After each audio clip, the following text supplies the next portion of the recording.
Assalamualaikum warahmatullahi wabarakatuh. Salam sejahtera untuk kita semua. Pada video sebelumnya, kita telah membahas pengertian dan perbedaan antara merger, konsolidasi, dan akuisisi.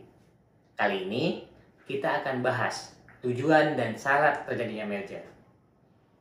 Merger merupakan salah satu usaha perusahaan untuk melakukan restrukturisasi dengan tujuan diantaranya meningkatkan pertumbuhan bisnis, melakukan diversifikasi usaha, menciptakan sinergi, pertimbangan pajak, meningkatkan likuiditas pemilik, dan melakukan efisiensi karena tingginya biaya. Pertanyaannya adalah, apakah semua bentuk perusahaan dapat melakukan merger? Apa syarat yang harus dipenuhi untuk dapat melakukan merger?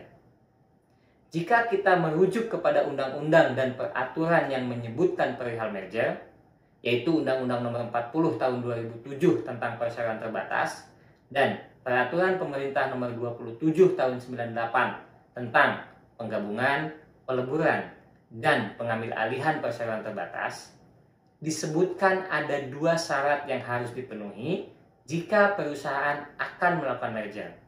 Satu, syarat formil. Dua, syarat material. Syarat formil, perusahaan dapat melakukan merger adalah perseroan. Sedangkan yang dimaksud dengan perseroan dalam undang-undang tersebut adalah perseroan terbatas. Maka, merger hanya dapat dilakukan oleh perusahaan dengan status badan hukum perseroan terbatas. Kemudian syarat materialnya, merger atau penggabungan perusahaan harus memperhatikan tiga hal. Yang pertama, kepentingan perseroan, pemegang saham minoritas, dan karyawan perseroan. Yang kedua, kepentingan kreditor dan mitra usaha lainnya dari perseroan. Yang ketiga, kepentingan masyarakat dan persaingan sehat dalam melakukan usaha. Bahwa syarat-syarat tersebut bersifat kumulatif, sehingga satu saja di antaranya dilanggar atau ada satu syarat yang tidak dapat dipenuhi, mengakibatkan perbuatan hukum penggabungan tidak dapat dilaksanakan. Kemudian, setelah syarat formil dan material terpenuhi, perusahaan melakukan penyusunan rancangan penggabungan atau merger sebagaimana diatur undang-undang. Ada beberapa tahap yang harus dilakukan.